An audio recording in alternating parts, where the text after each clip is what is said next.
प्यारे भक्तों, क्या आप धन की कमी से परेशान हैं? क्या आपकी आर्थिक स्थिति स्थिर नहीं हो रही है? क्या आपका व्यापार सही तरीके से नहीं चल रहा है?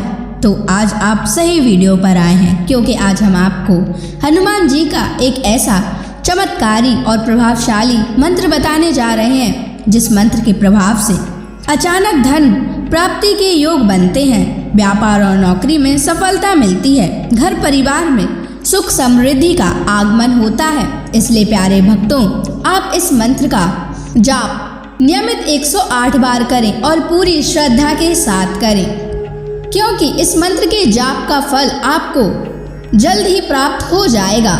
हनुमान जी की उपासना और मंत्रों का जाप जो भी भक्त करता है, उसकी सभी मनोकामनाएं पूरी होती हैं और उसकी सभी समस्याएं हमेशा के लिए खत्म हो जाती हैं। वो सदैव के लिए हनुमान जी के शरणों में चला जाता है और उस पर हमेशा हनुमान जी की असीम कृपा बनी रहती है। इसलिए प्यारे भक्तों, इस मंत्र का जाप नियमित 108 बार करें और जब भी आप इस मंत्र का जाप करें तो इस वीडियो को चला लें। आप इस वीडियो को अपने मोबाइल फ़ोन पर चलाकर अपने घर, दुकान या ऑफिस में छोड़ दें, जिससे हनुमान जी की कृपा उन सभी स्थानों पर भी बनी रहे और आपकी कार्य में आपको सफलता प्राप्त हो। अगर आप हनुमान जी का आशीर्वाद प्राप्त करना चाहते हैं तो इस वीडियो को लाइक और चैनल को सब्सक्राइब जरूर कर दीजिए और कमेंट बॉक्स में हनुमान जी की जय अवश्य लिख दीजिए। तो चलिए भक्तों, मंत्र का जाप करना प्रारंभ करते हैं।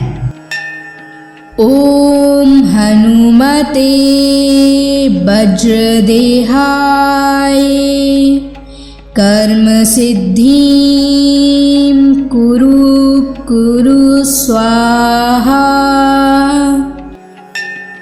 ओम हनुमते वज्रदेहाय कर्म सिद्धिं कुरु स्वाहा।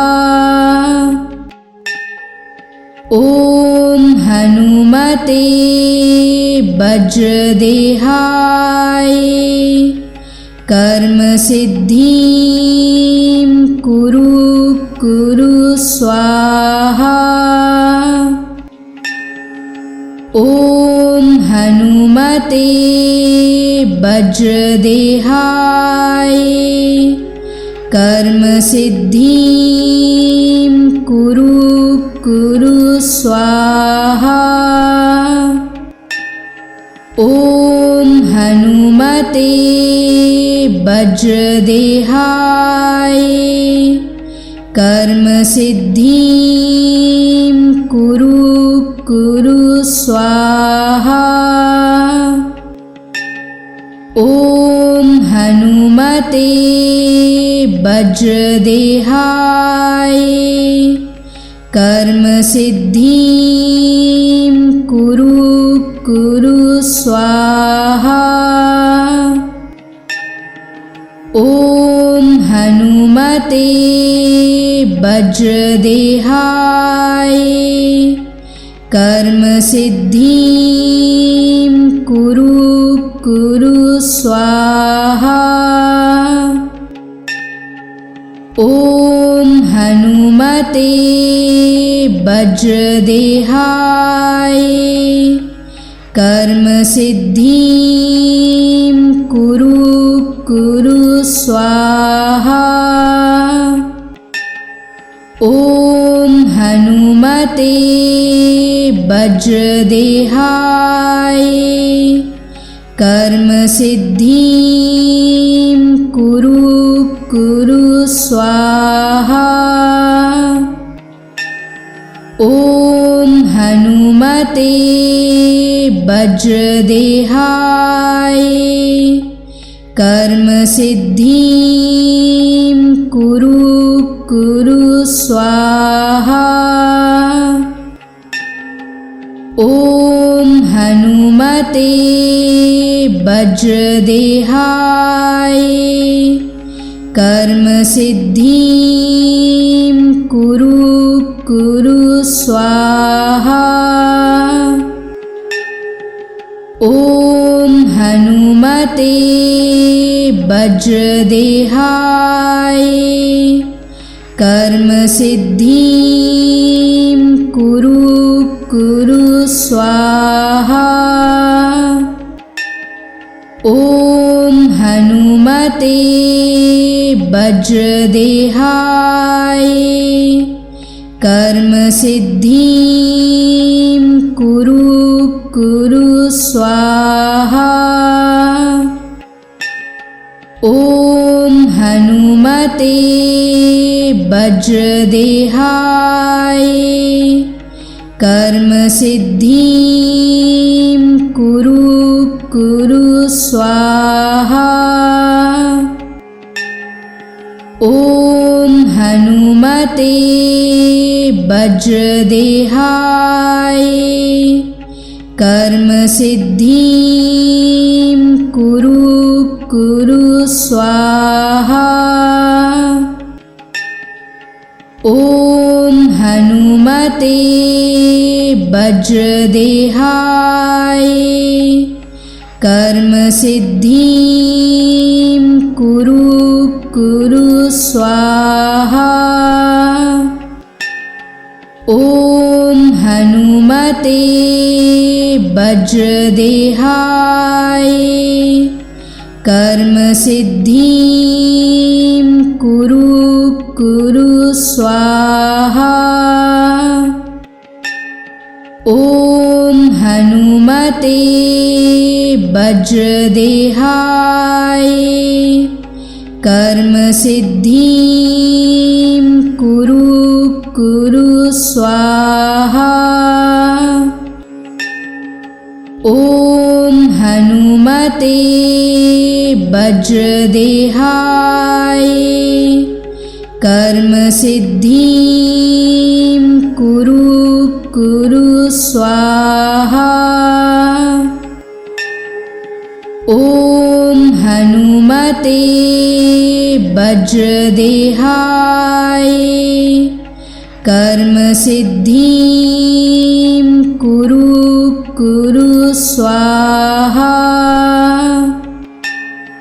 ॐ हनुमते वज्रदेहाय कर्म सिद्धिं कुरु कुरु स्वाहा।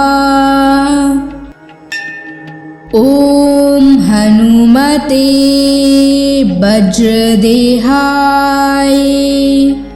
कर्म सिद्धिं कुरु कुरु स्वाहा। ॐ हनुमते वज्रदेहाय कर्म सिद्धिं कुरु कुरु स्वाहा। ॐ हनुमते वज्रदेहाय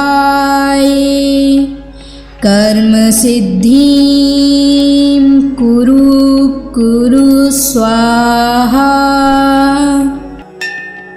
ॐ हनुमते वज्रदेहाय कर्म सिद्धिं कुरु कुरु स्वाहा। ॐ हनुमते वज्रदेहाय कर्म सिद्धिं कुरु कुरु स्वाहा। ॐ हनुमते वज्रदेहाय कर्म सिद्धिं कुरु कुरु स्वाहा। ॐ हनुमते वज्रदेहाय कर्म सिद्धिं कुरु कुरु स्वाहा। ॐ हनुमते वज्रदेहाय कर्म सिद्धिं कुरु कुरु स्वाहा। स्वाहा। ॐ हनुमते वज्रदेहाय कर्म सिद्धिं कुरु स्वाहा। ॐ हनुमते वज्रदेहाय कर्म सिद्धिं कुरु स्वाहा। ॐ हनुमते वज्रदेहाय कर्म सिद्धिं कुरु स्वाहा। ॐ हनुमते वज्रदेहाय कर्म सिद्धिं कुरु स्वाहा। ॐ हनुमते वज्रदेहाय कर्म सिद्धिं कुरु स्वाहा। ॐ हनुमते वज्रदेहाय कर्म सिद्धिं कुरु स्वाहा। ॐ हनुमते वज्रदेहाय कर्म सिद्धिं कुरु स्वाहा। ॐ हनुमते वज्रदेहाय कर्म सिद्धिं कुरु स्वाहा। ॐ हनुमते वज्रदेहाय कर्म सिद्धिं कुरु स्वाहा। ॐ हनुमते वज्रदेहाय कर्म सिद्धिं कुरु स्वाहा। ॐ हनुमते वज्रदेहाय कर्म सिद्धिं कुरु स्वाहा। ॐ हनुमते वज्रदेहाय कर्म सिद्धिं कुरु स्वाहा। ॐ हनुमते वज्रदेहाय कर्म सिद्धिं कुरु स्वाहा। ॐ हनुमते वज्रदेहाय कर्म सिद्धिं कुरु स्वाहा। ॐ हनुमते वज्रदेहाय कर्म सिद्धिं कुरु स्वाहा। ॐ हनुमते वज्रदेहाय कर्म सिद्धिं कुरु स्वाहा। ॐ हनुमते वज्रदेहाय कर्म सिद्धिं कुरु स्वाहा। ॐ हनुमते वज्रदेहाय कर्म सिद्धिं कुरु कुरु स्वाहा। ॐ हनुमते वज्रदेहाय कर्म सिद्धिं कुरु कुरु स्वाहा।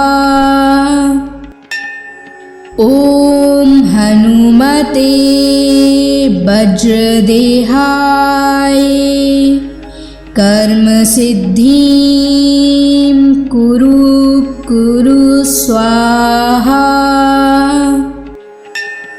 ॐ हनुमते वज्रदेहाय कर्म सिद्धिं कुरु कुरु स्वाहा। ॐ हनुमते वज्रदेहाय कर्म सिद्धिं कुरु कुरु स्वाहा। ॐ हनुमते वज्रदेहाय कर्म सिद्धिं कुरु कुरु स्वाहा। ॐ हनुमते वज्रदेहाय कर्म सिद्धिं कुरु कुरु स्वाहा। ॐ हनुमते वज्रदेहाय कर्म सिद्धिं कुरु कुरु स्वाहा। ॐ हनुमते वज्रदेहाय कर्म सिद्धिं कुरु कुरु स्वाहा। ॐ हनुमते वज्रदेहाय कर्म सिद्धिं कुरु कुरु स्वाहा। ॐ हनुमते वज्रदेहाय कर्म सिद्धिं कुरु कुरु स्वाहा। ॐ हनुमते वज्रदेहाय कर्म सिद्धिं कुरु कुरु स्वाहा। ॐ हनुमते वज्रदेहाय कर्म सिद्धिं कुरु कुरु स्वाहा।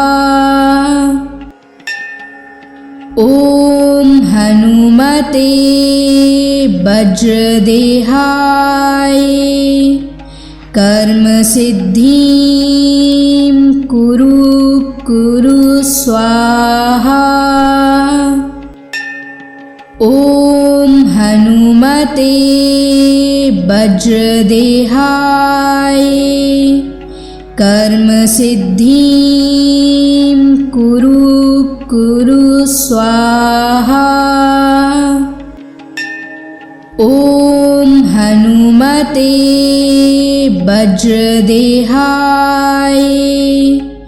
कर्म सिद्धिं कुरु कुरु स्वाहा। ॐ हनुमते वज्रदेहाय कर्म सिद्धिं कुरु कुरु स्वाहा। ॐ हनुमते वज्रदेहाय कर्म सिद्धिं कुरु कुरु स्वाहा। ॐ हनुमते वज्रदेहाय कर्मसिद्धिं कुरु स्वाहा।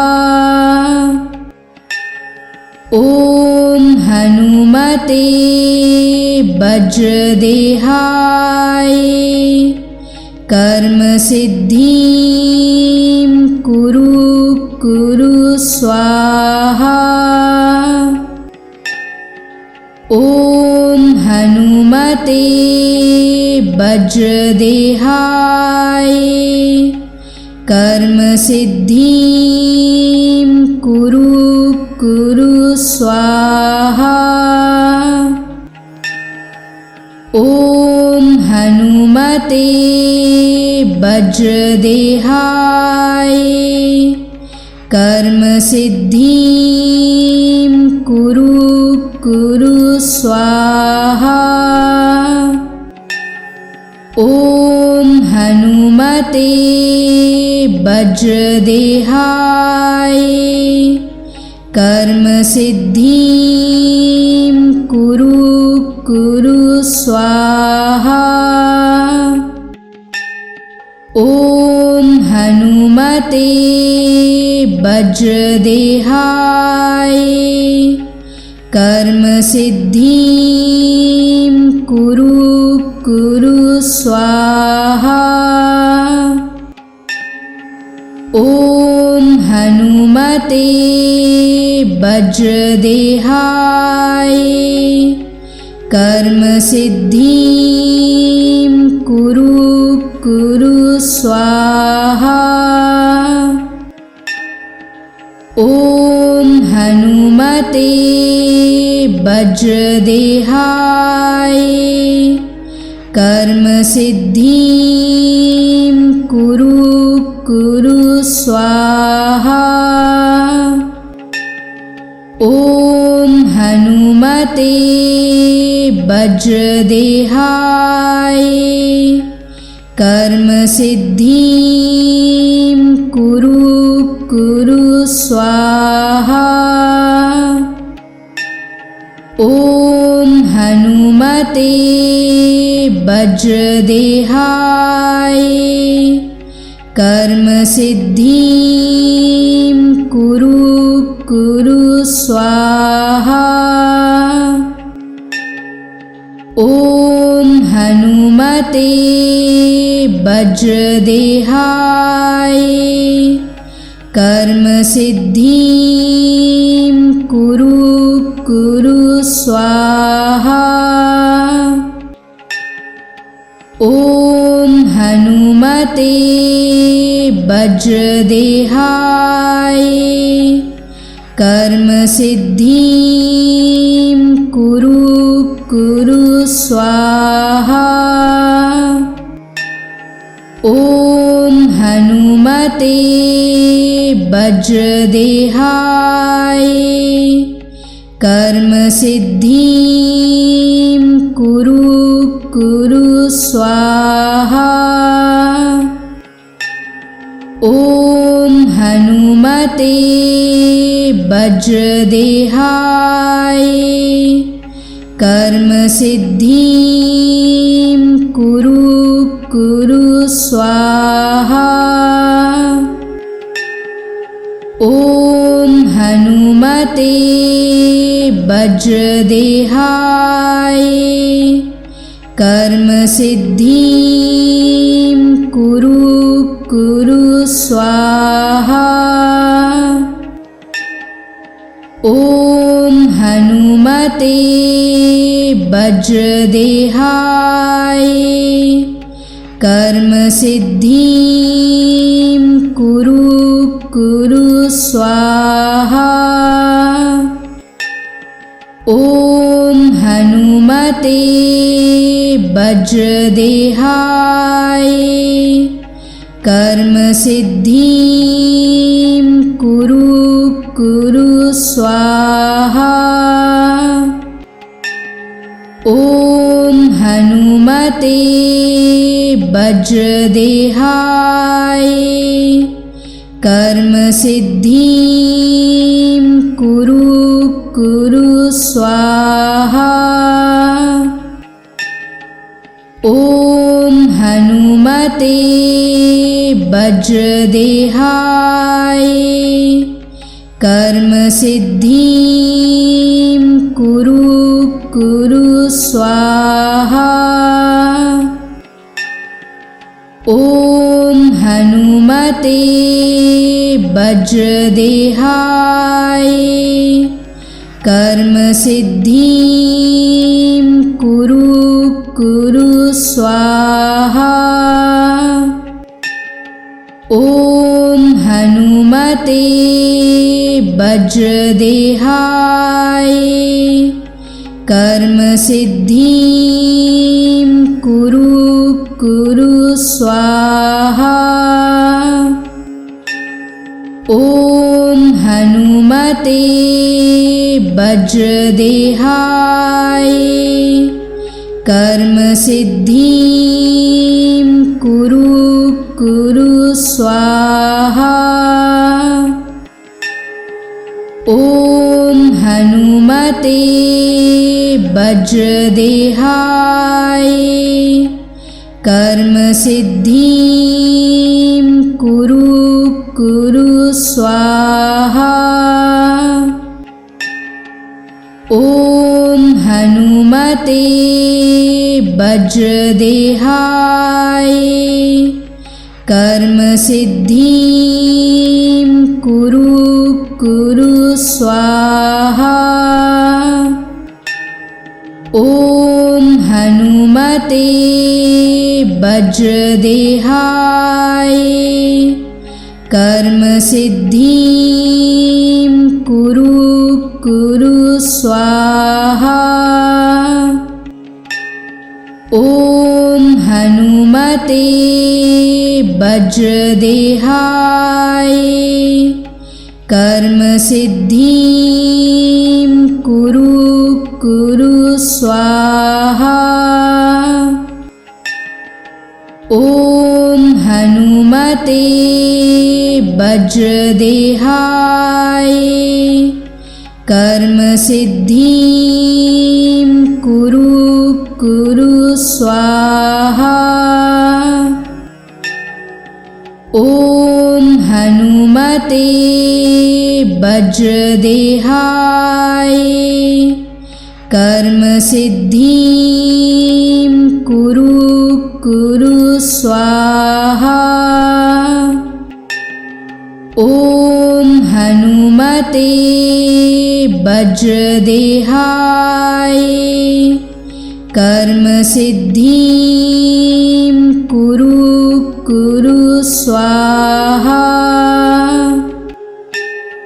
ॐ हनुमते वज्रदेहाय कर्म सिद्धिं कुरु कुरु स्वाहा। ॐ हनुमते वज्रदेहाय कर्म सिद्धिं कुरु कुरु स्वाहा। ॐ हनुमते वज्रदेहाय कर्म सिद्धिं कुरु कुरु स्वाहा। ॐ हनुमते वज्रदेहाय कर्म सिद्धिं कुरु कुरु स्वाहा। ॐ हनुमते वज्रदेहाय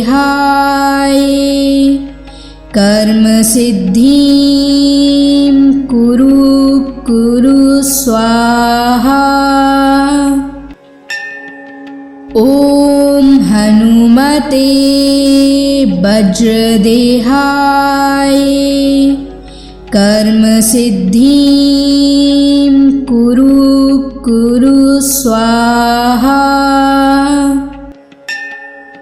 ॐ हनुमते वज्रदेहाय कर्म सिद्धिं कुरु स्वाहा। ॐ हनुमते वज्रदेहाय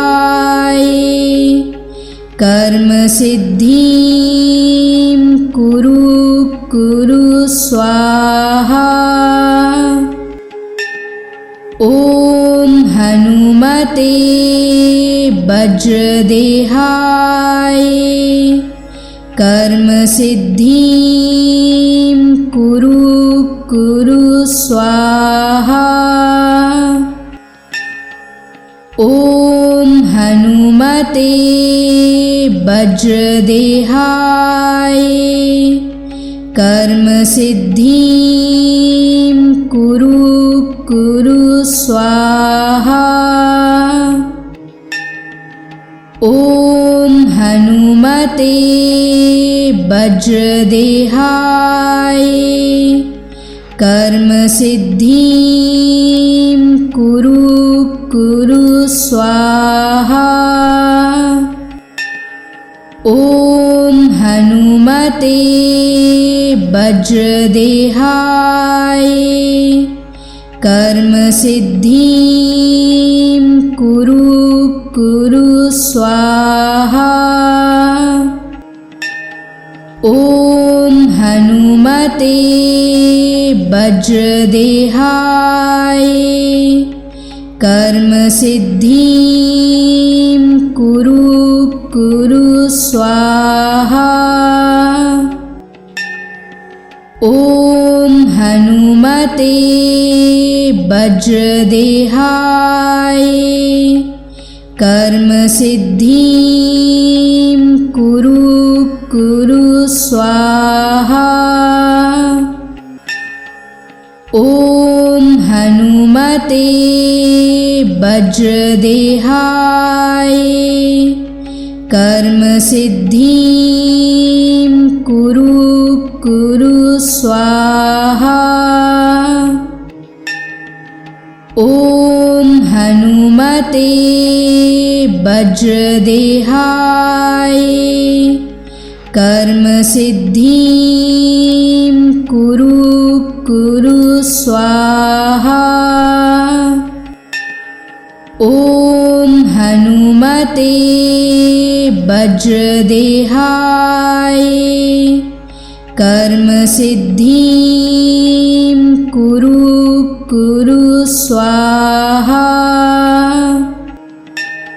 ॐ हनुमते वज्रदेहाय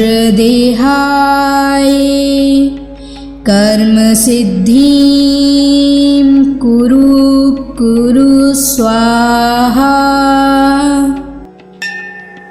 ॐ हनुमते वज्रदेहाय कर्म सिद्धिं कुरु स्वाहा। ॐ हनुमते वज्रदेहाय कर्म सिद्धिं कुरु स्वाहा। ॐ हनुमते वज्रदेहाय कर्म सिद्धिं कुरु स्वाहा। ॐ हनुमते वज्रदेहाय कर्म सिद्धिं कुरु स्वाहा। ॐ हनुमते वज्रदेहाय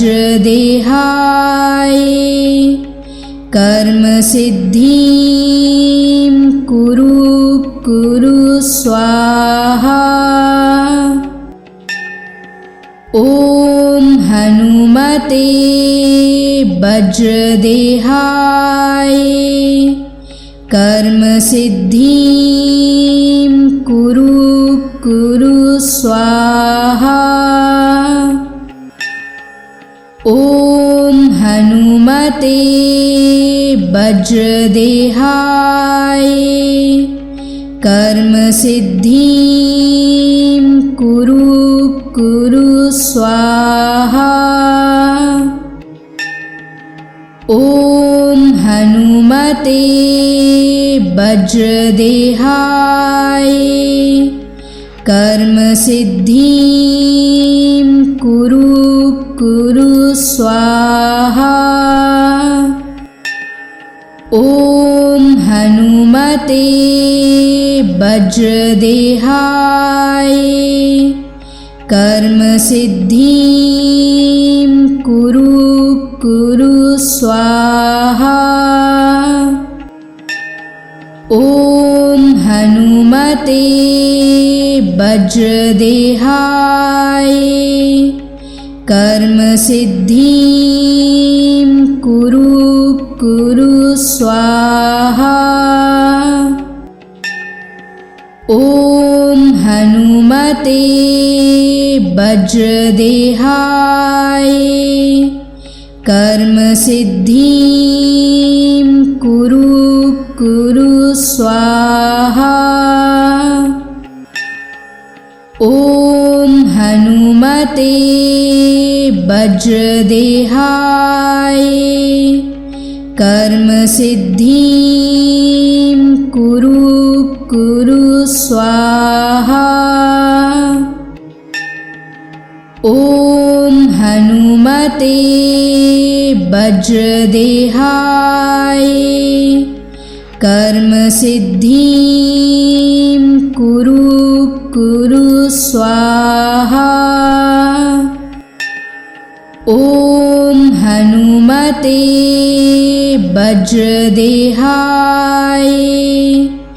कर्म सिद्धिं कुरु कुरु स्वाहा। ॐ हनुमते वज्रदेहाय कर्म सिद्धिं कुरु कुरु स्वाहा। ॐ हनुमते वज्रदेहाय कर्म सिद्धिं कुरु कुरु स्वाहा। ॐ हनुमते वज्रदेहाय कर्म सिद्धिं कुरु कुरु स्वाहा। ॐ हनुमते वज्रदेहाय कर्म सिद्धिं कुरु कुरु स्वाहा। ॐ हनुमते वज्रदेहाय कर्म सिद्धिं कुरु कुरु स्वाहा। ॐ हनुमते वज्रदेहाय कर्म सिद्धिं कुरु कुरु स्वाहा। ॐ हनुमते वज्रदेहाय कर्म सिद्धिं कुरु कुरु स्वाहा। ॐ हनुमते वज्रदेहाय कर्म सिद्धिं कुरु कुरु स्वाहा। ॐ हनुमते वज्रदेहाय कर्म सिद्धिं कुरु कुरु स्वाहा। ओम हनुमते वज्रदेहाय कर्म सिद्धिं कुरु कुरु स्वाहा। ओम हनुमते वज्रदेहाय कर्म सिद्धिं कुरु कुरु स्वाहा। ओम हनुमते वज्रदेहाय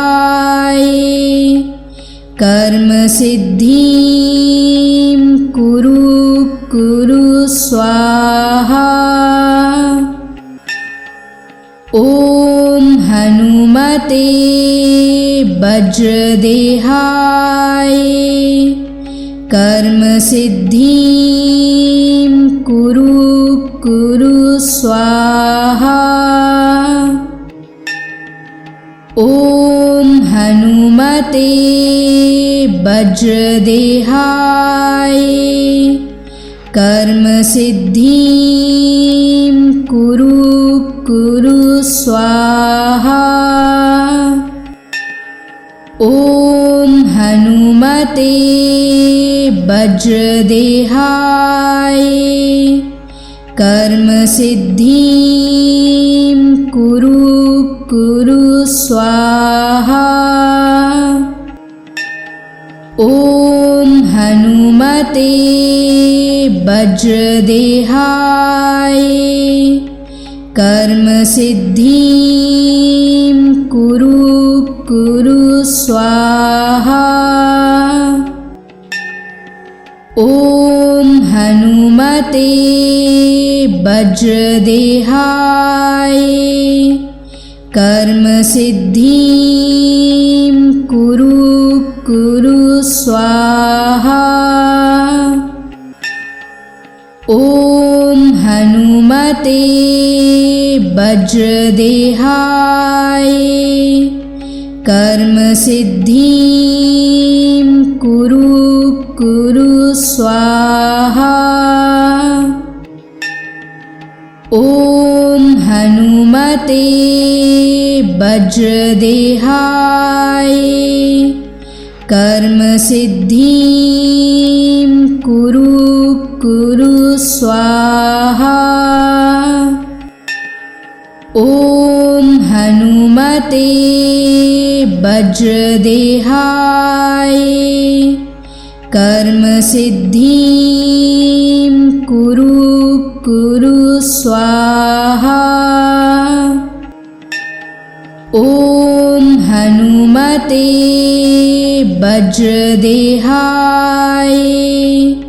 कर्म सिद्धिं कुरु कुरु स्वाहा।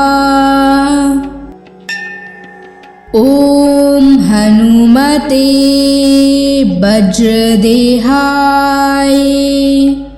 कर्म सिद्धिं कुरु कुरु स्वाहा। ओम हनुमते वज्रदेहाय कर्म सिद्धिं कुरु कुरु स्वाहा।